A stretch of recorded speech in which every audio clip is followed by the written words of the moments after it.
मग त्यांनी गंगेसह इथंच वास केला. मी हिराबाई शिंदे, पिंपळेश्वराची पुजारीण.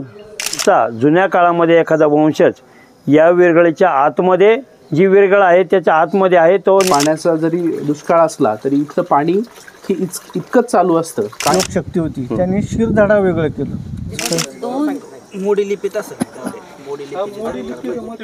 म्हणतात की देवशयनी एकादशी अर्थात आषाढी एकादशीला भगवान विष्णू निद्रिस्त होतात. त्यांची ही योग निद्रा तब्बल 4 महिने म्हणजे प्रबोधिनी एकादशीपर्यंत चालते. आणि ह्या 4 महिन्यांमध्ये जेव्हा विष्णू निद्रिस्त असतात तेव्हा जगाची संपूर्ण जबाबदारी महादेवांवर येते. महादेवांचं पहिलं वैशिष्ट्य म्हणजे ते तात्काळ प्रसन्न होतात.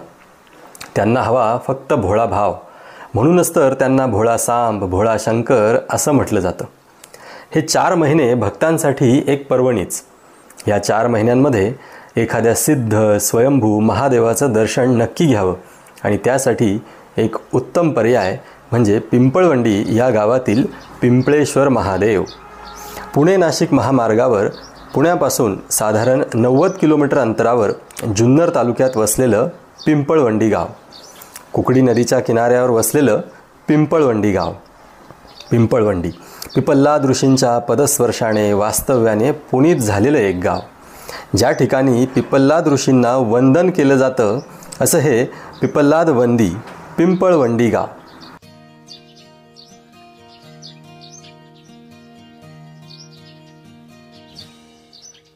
प्रत्यक्ष काशी विश्वेश्वर इथे लिंग स्वरूपात विराजमान असल्यानं हे एक पवित्र असं तीर्थस्थळ आहे. या ठिकाणी शिवशंकर आले कसे, ह्या ठिकाणची काय कथा आहे, काय इतिहास आहे, हे सारं आपण जाणून घेणार आहोत. तर चला जाऊयात पिंपळेश्वराच्या दर्शनाला. ओम नमः शिवाय. नमस्कार मित्रांनो, आज आपण आलेलो आहोत पिंपळेश्वर महादेव मंदिर पिंपळवंडी येथे. आज या मंदिराविषयी आपण माहिती घेणार आहोत आणि ही माहिती आपल्याला देण्यासाठी आपल्याबरोबर आहेत या मंदिराची पूजेची जी व्यवस्था जे बघतात त्यांच्याबरोबर आपण बातचीत करणार आहोत, गप्पा मारणार आहोत. नमस्कार काका. पहिल्यांदा तुमचं पूर्ण नाव सांगा. माझं नाव विकास बाजीराव काकडे, राहणार पिंपळवंडी याच गावात राहतो आणि इथं मी 2003 सालापासून पूजा करतो. सकाळी पहाटे 5 वाजता येऊन दररोज पूजा आरती वगैरे करून मग घरी जातो आणि मग परत संध्याकाळी आरती पूजाला येतो. अच्छा, म्हणजे नित्योपचार जे महादेवाचे आहेत ते सकाळी आणि संध्याकाळचे हे तुम्हीच पाहता इथे. बरं. आम्ही असं ऐकलं होतं ह्या महादेवाच्या मंदिराविषयी एक आख्यायिका किंवा एक गोष्ट ऐकली होती, तर त्याविषयी पण तुमच्याकडून जाणून घ्यायचंय. ह्या मंदिराचं काय महत्त्व आहे किंवा ह्या मंदिराचा जो इतिहास आहे तो किती जुना आहे हे पण तुमच्याकडून जाणून घ्यायचं आहे मला. तसं पाहिलं तर पिंपळवंडी हे गाव एक सिद्धभूमी. इथं अनेक साधू संतांनी तपश्चर्या वगैरे केलेली. खूप म्हणजे ह्या परिसरामध्ये पंचक्रोशीमध्ये खूप साधूंच्या समाधी आहेत. पण हे पिंपळवंडी गाव पिंपळेश्वर ह्या मंदिरामुळे पिंपळवंडीचं नाव पिंपळेश्वरामुळे पिंपळवंडीचं नाव पडलं. त्याच्या आख्यायिका अशी, ब्रह्मदेवाचे पुत्र अथर्व ऋषी, अथर्व ऋषींचे पुत्र दधीची ऋषी आणि दधीची ऋषींचे पुत्र पिपलाद ऋषी. अच्छा, म्हणजे दधीची ऋषींचे जे पुत्र ते पिपलाद ऋषी आपल्या ह्या पिंपळवंडी गावामध्ये त्यांचं वास्तव्य होतं. तर दधीची ऋषी शिवभक्त होती. तर दधीची ऋषी शिवभक्त असल्यामुळे त्यांचे पुत्र पण शिवभक्त झाले.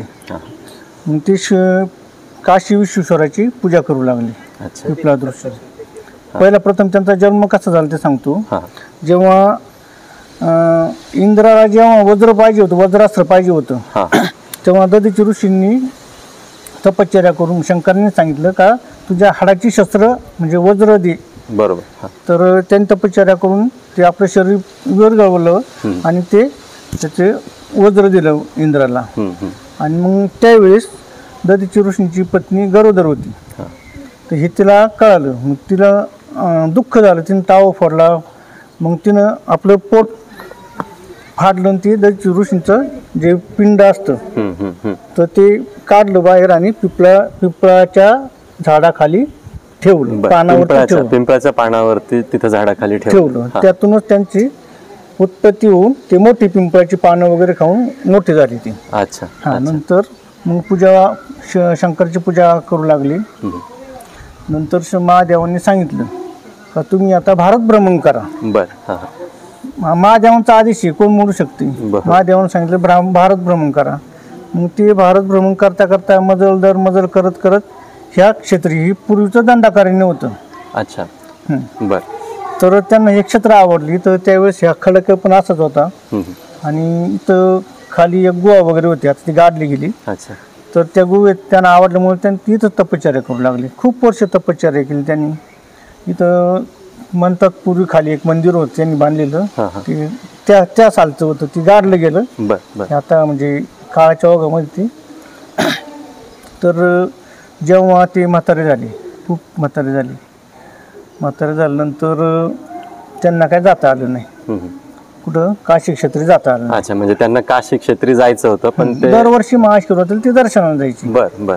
त्यांना जाता आलं नसल्यामुळं मग त्यांनी त्यांच्या जी पावर, जी शक्ती होती, योग शक्ती होती, त्यांनी शिरधडा वेगळं केलं.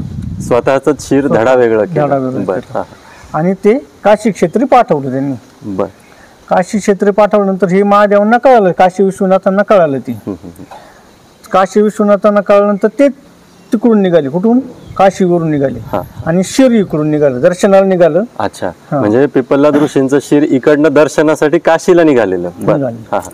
तर महादेवांची आणि शिराची पारनेर तालुका आहे, तर विरोली गाव आहे. विरोली गावात तिथं एका ठिकाणी भेट झाली तिथं त्यांचं. मग तिथं त्या शिराला दर्शन दिलं, त्या शिराची प्रतिष्ठापना केली. तिथं लिंग रूपात राहिले ते. अच्छा, महादेव तिथे लिंग रूपात राहिले आणि तिथून शिर घेऊन ते इथं आले, पिंपळवंडी क्षेत्री आली इथं. तर त्यांनी मग ते शिर जोडलं परत. नंतर त्यांना सांगितलं तुम्ही काही काशी क्षेत्री यायची गरज नाही, तुम्ही इथंच माझं दर्शन घ्या, मी इथंच वास करीन. मग त्यांनी गंगेसह इथंच वास केला. पूर्वी शिवलिंगातून पाणी यायचं, एक 40 वर्षापूर्वी ते बंद झाले. 40 वर्षापूर्वी बंद झाले आणि नंतर मग पिपलाद ऋषींनी तिथं समाधी घेतली. मग आणि हे मंदिर तेव्हापासून साधारणतः 12व्या शतकात हे नंतर बांधलेले, पण खाली जे मंदिर आहे ते आता गाडलेले, ते एक साधारणतः म्हणजे 2-3 हजार वर्षापूर्वी ते मंदिर. अच्छा, म्हणजे बरंच प्राचीन मंदिर आहे. आणि त्याच्यानंतर मग ते मंदिर गाडलं गेल्यानंतर इथे हे मंदिर ची स्थापना करण्यात आली. बरोबर. ही मागे जी नदी वाहते ती कुकडी नदी आहे आणि इथे कुंड पण आपल्याला दिसतं. त्या कुंडाविषयी पण थोडी माहिती हवी होती. जेव्हा गंगा रूपामध्ये ते आले ना, गंगाच इथं थांबली ना, तेव्हा हे कुंड येते. तेव्हा पण तिथंच गंगा उत्पन्न झाली. 2 कुंड होते, गाडलं गेलं ते, आणि एक तशीच शाप होती. त्यातून ती पश्चिम वाहिनी फक्त आपल्याकडे तापी नदी आणि नर्मदा नदी 2च आहेत. आणि ही एक तिसरी, ही एक नदीचाच उगम आहे. हा एक, याला मी पिंपळी नदी हे नाव दिलेलं आहे. सगळ्यात छोटी नदी पिंपळी नदी हे नाव दिलेलं आहे. म्हणजे जे कुंडातून आपण पाणी येताना पाहतोय तेच, बरोबर ना? बरं, ते पाणी मग कसं असतं? म्हणजे उन्हाळ्यामध्ये त्याचं प्रमाण कमी होतं, आटतं किंवा असं काही होत नाही, सारखं पाणी असतं आणि पिण्याला एकदम चांगलं पाणी आहे. आणि याच्याने पाणी पिल्याने ना बरेचसे रोग बरे होतात असं म्हणतात. म्हणजे मला पण झालेलं आहे तसं. अच्छा, तुमचाही तसा अनुभव आहे. बऱ्याच लोकांचा अनुभव मी पण ऐकलेला आहे. पण अगदी मे महिन्यातही पाणी चालू असतं तिथं का? काही मे महिन्यात चालू असतं, 12 महिने चालू असतं. शेजारी कॅनॉल आहे, त्याचा इफेक्ट पडत नाही. कॅनॉलला पाणी सुटलं तर ते वाढत नाही, जसं आहे तसंच. कॅनॉलचं पाणी बंद झालं तर ते कमी होत नाही, जसं आहे तसंच असतं. आणि सूर्यग्रहण किंवा चंद्रग्रहणच्या टायमाला बरेचसे काही साधू लोक काही इथं स्नानासाठी येतात, या कुंडावरती येतात. बरोबर. इथं ते जप वगैरे काय असतं, ते मंत्राची काही असते ती, बरोबर, ते साधना करण्यासाठी इथे येतात. आपल्या मंदिराची सर्व व्यवस्था पिंपळेश्वर महादेव मंदिर ट्रस्ट हे पाहते, खूप वर्षापासून पाहते ते. आता बरेच सोयी सुधारणा झालेली आहे, अजून भरपूर करायचे. इथला जो परिसर एकदम निसर्गरम्य करायचा आहे. आमच्या बऱ्याचशा जे आमच्या मनात आहे, इथं बाग, नक्षत्र बाग वगैरे करणे, किंवा कारंजे नक्षत्र बाग मध्ये 12 ज्योतिर्लिंगांची स्थापना करणे. प्रत्येक म्हणजे नक्षत्र बाग म्हणजे कशी 12 राशी आहेत, 12 राशींची 12 ज्योतिर्लिंग आहेत. बरं. त्या पद्धतीने ते करायचे. एका नक्षत्र भागामध्ये एका राशीमध्ये 4 नक्षत्र असतात. टोटल 27 जी नक्षत्र 27, आहेत हा. त्यांची जी एक एक झाड एक 2 झाड एक राशीत ते लावायची. समजा मेष राशी तर त्याची 4 भाग करायचे. 4 राशी 4 नक्षत्र 4 भाग करायचे. 2 झाड लावायची आणि तिथं मध्ये त्या राशीचं शिवलिंग त्याची स्थापना करायची. उत्तम उत्तम. असं माझ्या मनात ट्रस्टला पण सांगितलं. आता हळूहळू होईल ते सगळं काही. आणि त्याच्यामुळं हे पर्यटन क्षेत्र एवढं भारी होणार आहे. नक्षत्र बाग शक्यतो आपल्या महाराष्ट्रात मला वाटतं फक्त एकच ठिकाणी. मला वाटतं पैठणला आहे का? पैठणला नाही. आपलं तुकाराम महाराज ते डोंगर कोणता आपला तपश्चर्याचा भंडारा डोंगरवर. बाकी कुठंच नाही महाराष्ट्रात.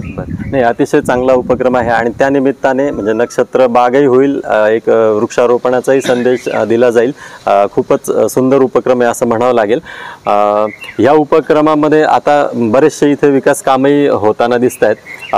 कसा इथे भाविकांचा कसा प्रतिसाद असतो हे पण, आणि इथले जे प्रमुख उत्सव आहेत ते कोणते उत्सव असतात इथे? इथं भाविकांचा खूप जोरदार प्रतिसाद असतो. श्रावणचे 4 सोमवार असतात.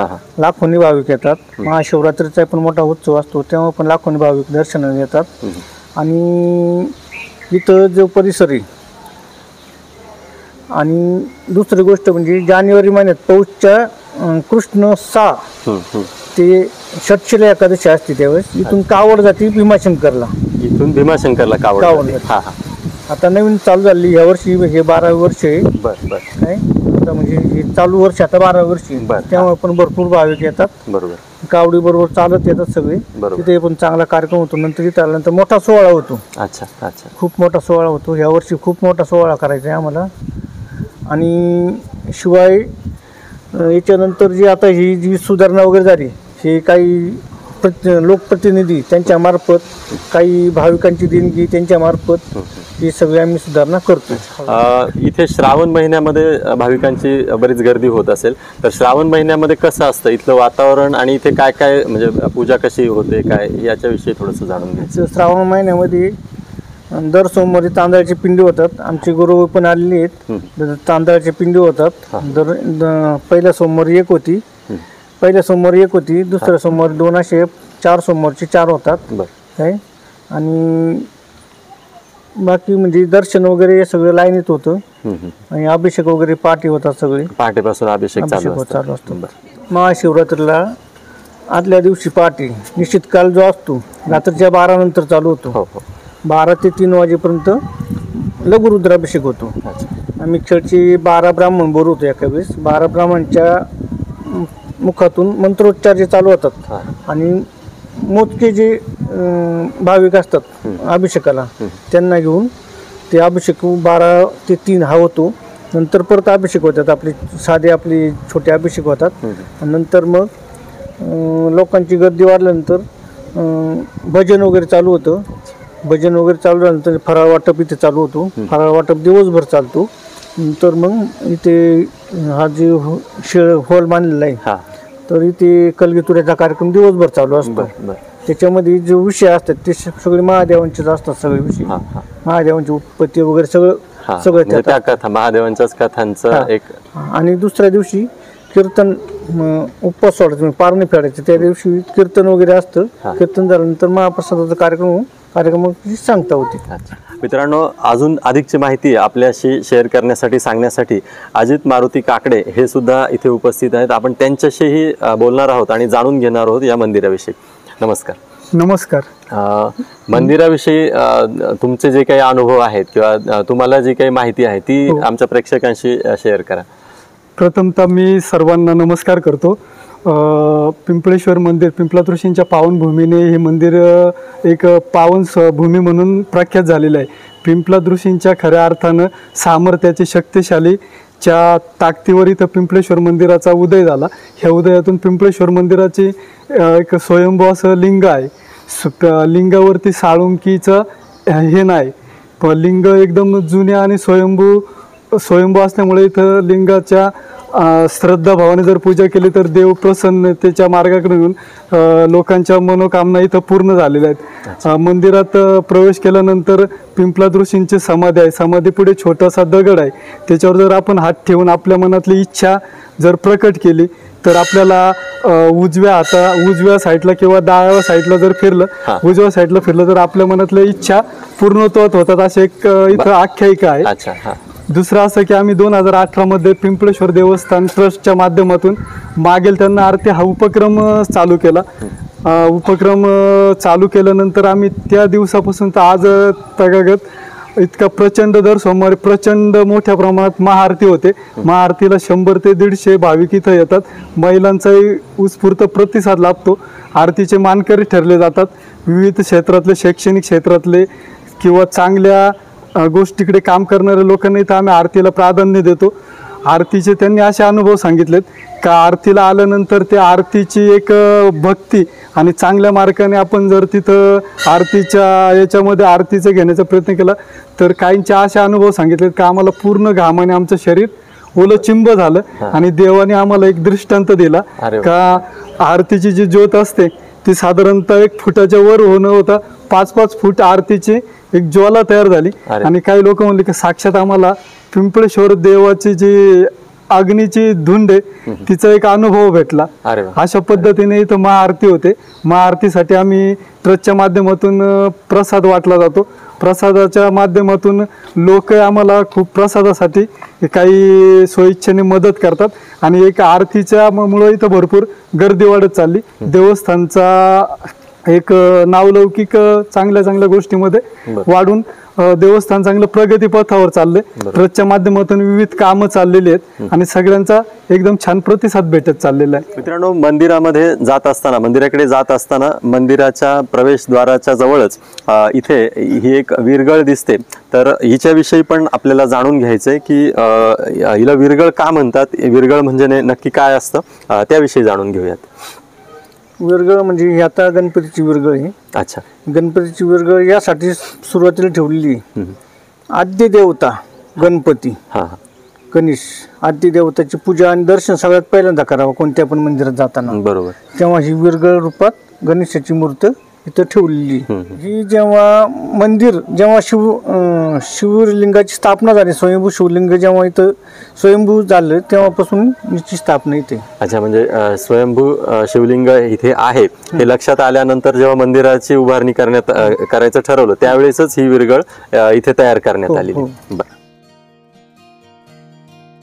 आणि मंदिराच्या अगदी प्रवेशद्वाराजवळच इथे ही दुसरी विरगळ आपल्याला दिसते. तर त्या विरगळीविषयी सुद्धा आपण जाणून घेणार आहोत. ही विरगळ म्हणजे पहिला पूर्वी तर जुना मंडप होता. या जुना मंडपाचा खांब आहे.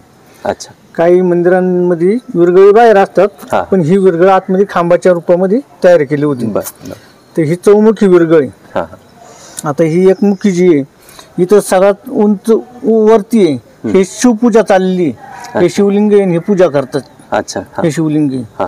आणि दुसरी जी आहे ही युद्धाला निघालेली आहेत. अच्छा. आणि तिसरी जी आहे हे समाधिस्थ झालेली.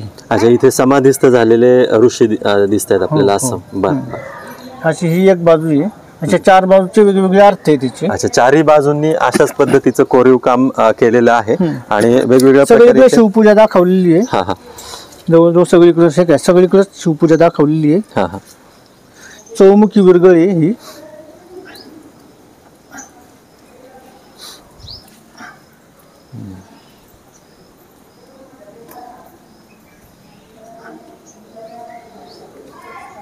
मुंबईमध्ये पिंपवंडी गावचे क्राईम ब्रँचचे एक अधिकारी आहेत.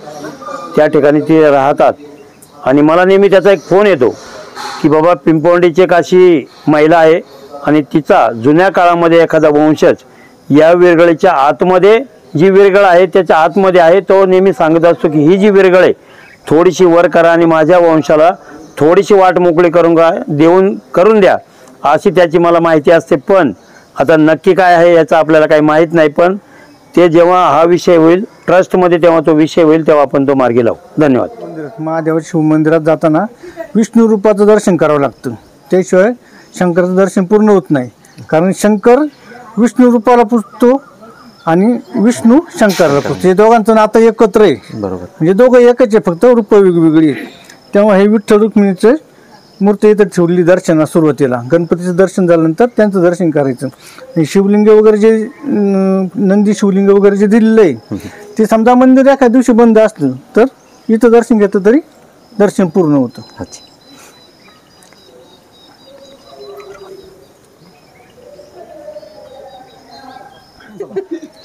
चल.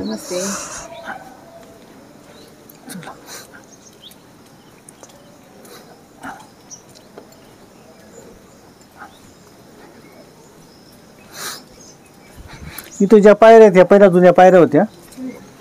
आता त्याच्यानंतर ह्या वरती थोड्याशा हे किल्ले आहेत. जुन्या पायऱ्यांची दगड अशी जुनीच होती, खूप जुनी होती, म्हणजे जीर्ण झाली होती. तेव्हा आता हे नवीन किल्ले.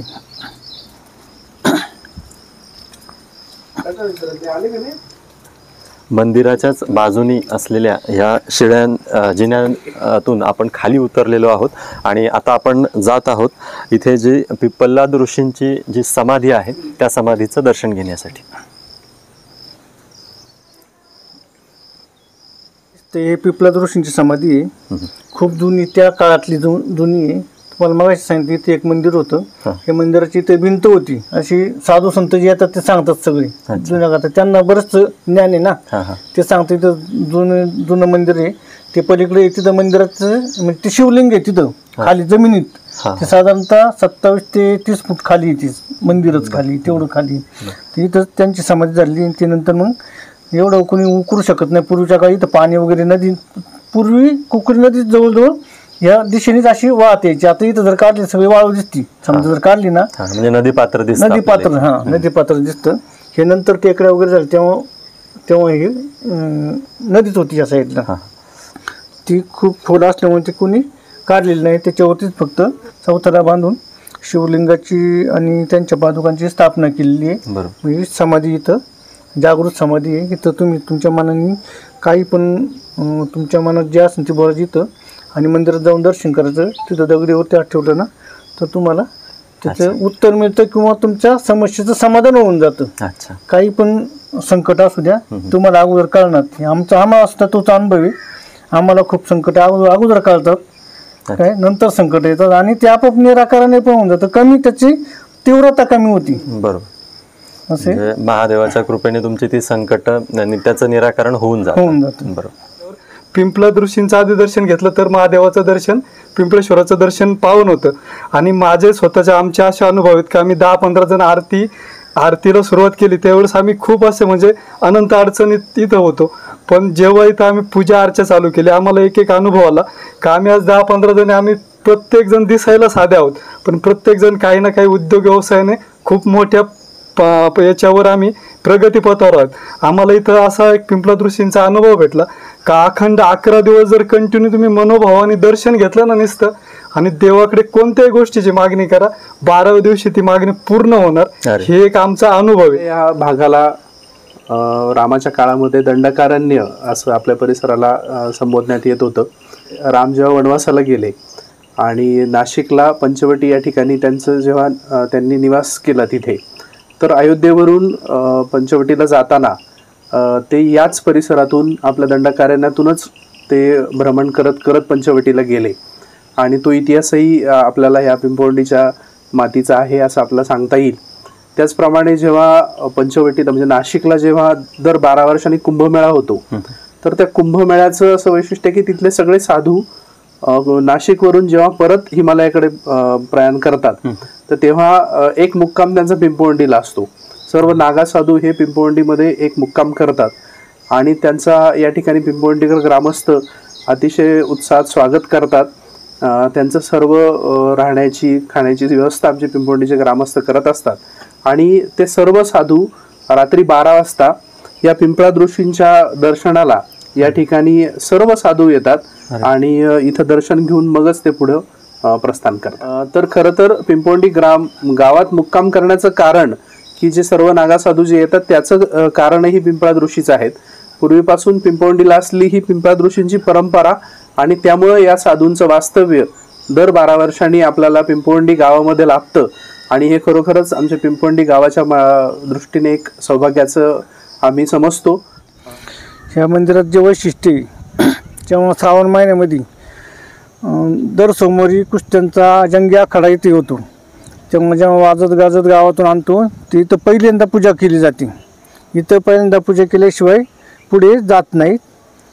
आणि हा ध्वज इथं तो गावातून जो ध्वज आणलेला तो इथं लावला जातो आणि इथला जुना ध्वज काढून नवीन लावला जातो आणि मग तिकडं मंदिराकडे पूजा करून मग आखाडा चालू होतो. मग असे आणि हे जेव्हा मंदिर बांधलं गेलं तेव्हापासूनचं मंदिर. याच्यावरती शिलालेख आहे पण तो काय वाचता येत नाही आम्हाला. हा हे बघा 2 ओळीचा शिलालेख आहे, तो काय वाचता येत नाही आम्हाला.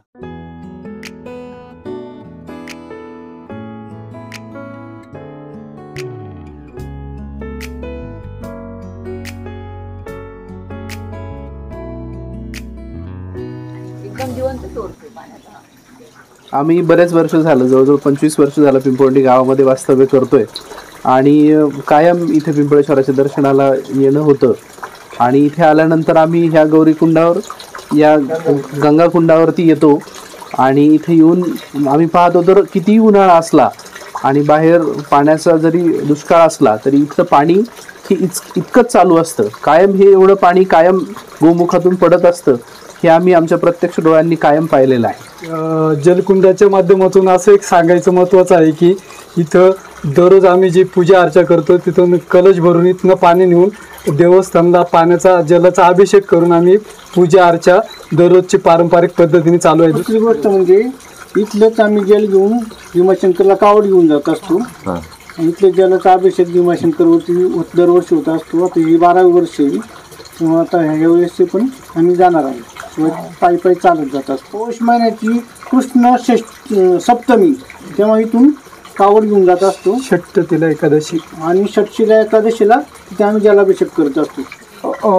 कावड सोहळ्याचे 12 वर्ष असल्यामुळे एक तप पूर्ण होतं आणि तो तपपूर्ती सोहळा आम्ही ह्या वर्षी मोठ्या उत्साहामध्ये साजरा करणार आहोत. त्यामध्ये विविध प्रकारचे महंत बोलवणार आहोत आणि मोठ्या उत्साहाने इथं एक तपपूर्ती सोहळा असा करणार आहोत का न भूतो न भविष्यवाणी.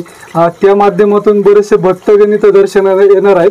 अशी एक आमची मनातली इच्छा आहे ती पिंपळदृष्टींच्या आणि पिंपळेश्वर महादेवाच्या कृपेने आणि जलकुंडाच्या कृपेने गंगातीर्थाच्या कृपेने पूर्ण हो, हीच आमच्या मनातली इच्छा आहे. कारण फिरायला वगैरे आता लोक येत असतील ना, पण तसं इथं स्विमिंग टँक बनवायचं आणि आखाड्याचं स्टेडियम बनवायचं पूर्ण. मी हिराबाई शिंदे, पिंपळेश्वराची पुजारी. मी आज 50 वर्ष झाली इथली पूजा करते. पूर्वीपासून सासूबाई करीत होत्या, सासूबाईनंतर मी करायला लागले आणि आता मी पूजाला सकाळी येते, संध्याकाळी येते. श्रावण महिन्यात पिंडीला हजर असतो.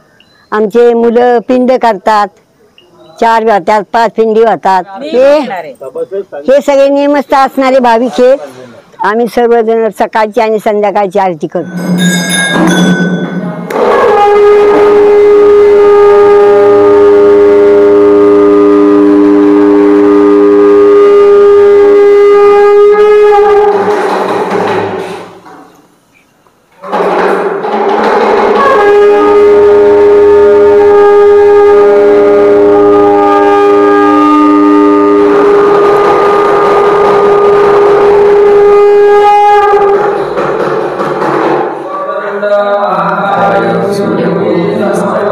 निर्विघ्नं कुरु मे देव सर्वकार्येषु सर्वदा. कायेन वाचा मनसेन्द्रियैर्वा बुद्ध्यात्मना वा प्रकृति करोमि यद्यत् सकलं परस्मै नारायणाय समर्पयामि. अच्युतं केशवं नारायणं कृष्णदामोदरं वासुदेवं सुन्दरं माधवं गोपिकावल्लभं जानकीनायकं रामचन्द्रं. हरे राम राम राम हरे कृष्ण कृष्ण हरे हरे.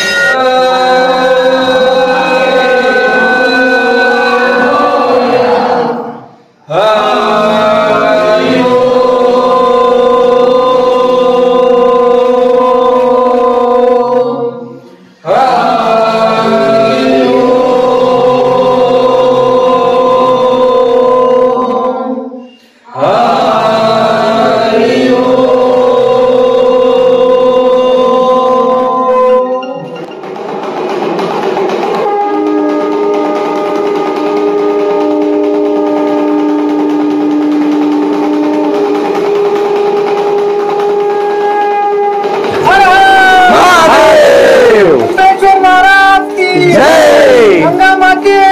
जय